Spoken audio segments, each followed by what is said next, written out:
So guys, nagluluto tayo ng pansit canton. Ito na yung ating pansit canton. Hinahalo ko na. Yan. Buti ngayon, meron akong assistant.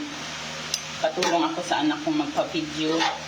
Kasi nahihirapan ako pag ako lang mag-isa. Ito yung ating pansit canton.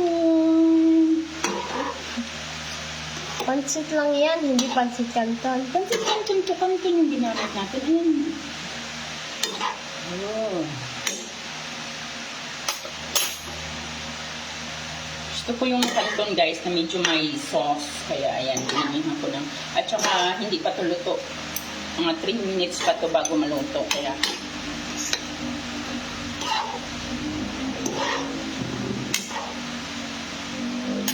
yan, tingnan nyo. Kalahating kilo ng canton yan na lang. Akala ko kanina madami. Lagay na natin itong ating.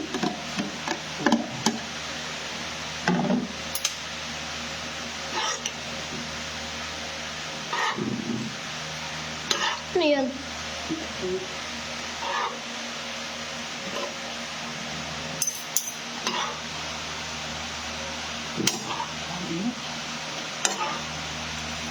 Oh, ito.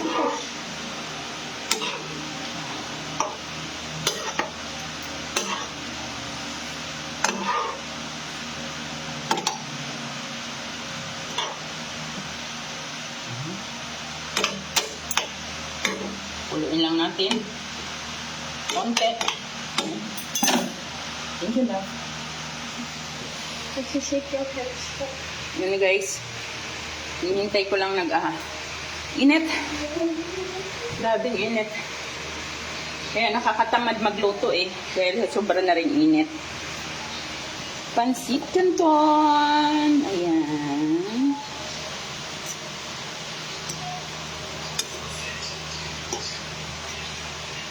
Bakit kaya sa camera parang puting-puti siya tingnan, pero dito naman sa personal, masarap na talaga siyang tingnan.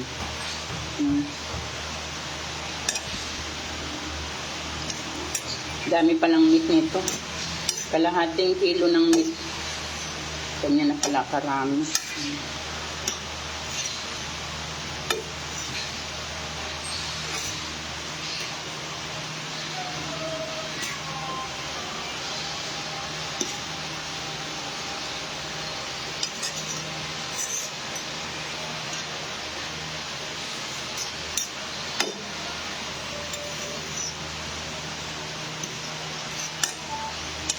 Sinong may gustong pansit canton dyan? Tara, kain tayo guys.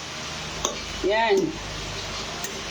Tutuin ko lang yung canton and then ito po ay luto na. Kain na tayo ng init. Actually, di ba pagka Friday Munggo, ewan ko ba ba't bigla akong nag-crave. Bigla akong nag-crave dito sa pansit canton. Kaya ayan. Love, last one, love. Last one, pakihawakan. Thank you, anak.